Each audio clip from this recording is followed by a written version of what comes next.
Hello and welcome, ladies and gentlemen, to Define Disaster. This is Battlefield 1. In today's weapon review, we're going to be taking a closer look at the Bar 1918 Storm LMG, exclusively available, of course, to the support class in Battlefield 1. We're going to be looking at the base stats, properties of this weapon, associated and ideal playstyle, and of course, when and where you should be using this weapon on the battlefield.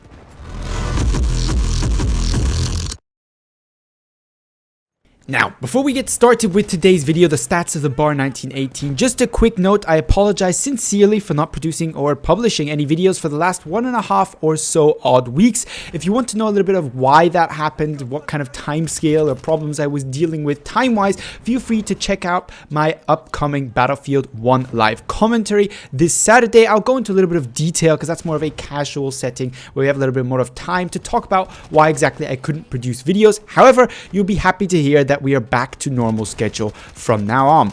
With that out of the way, then let's start off with the Bar 1918 Storm. We have a damage model here with a maximum damage of 23 and a minimum damage of 19. Especially its minimum damage here is key. What it essentially means is you have a guaranteed 6-shot kill at all ranges. Not typical for most LMGs out there. There's a number of LMGs which sadly don't perform all range 6-shot kills. And what it means is while the Bar 1918 has some other weaknesses, it is relatively reliable at all ranges in getting you those kills. You're always going to be doing good damage if you hit your targets. Moving on then to the fire rate of the Bar 1918. At 600 rounds per minute, this is one of the fastest firing fully automatic weapons in Battlefield 4. For a matter of fact, it is the fastest firing fully automatic LMG in the game, meaning of course that you're going to be putting out quite a bit of good damage at all ranges. What I wanted to add, what we usually don't cover however, is that the muzzle velocity on this gun is also unusually high at 820 meters per second. In other words, this gun is going to feel very snappy, very responsive, going to deal out quite a bit of damage at all ranges because of its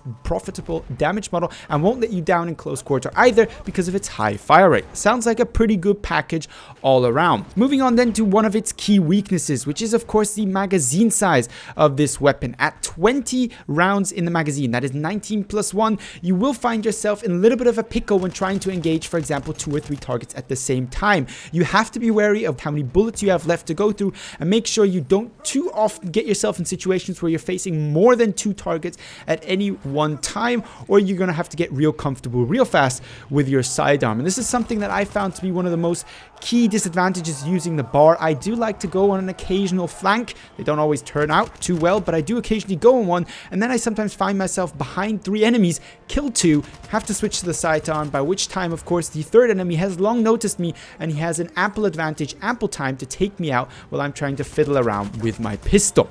With that being said though, this very small magazine is manageable. It is however also relatively difficult to reload. That is to say, it takes quite a bit of time to reload this gun. At 2.8 seconds for the short reload and 3.2 seconds for the long reload, you obviously do not want to be caught mid-reload in combat with this weapon. It is of course part of the balancing act that is the Bar 1918. If you can deal with a relatively small magazine that you're going to have to reload relatively frequently and that is going to take quite a bit of time to reload, you will be able to use a weapon that otherwise excels at almost anything you put it at. With that being said, let's move on then to recoil. This is obviously the Storm variant of the Bar that we're looking at today, and as such has lower recoil than the other 2 variants of the Bar 1918, with vertical recoil of 0.28 and recoil to the left and right evenly balanced at 0.182. This gun doesn't really kick very much and is easily controlled even with the use of any type of iron sights that you prefer. First shot recoil multiply here is also relatively low, or more in the medium area if I may say so.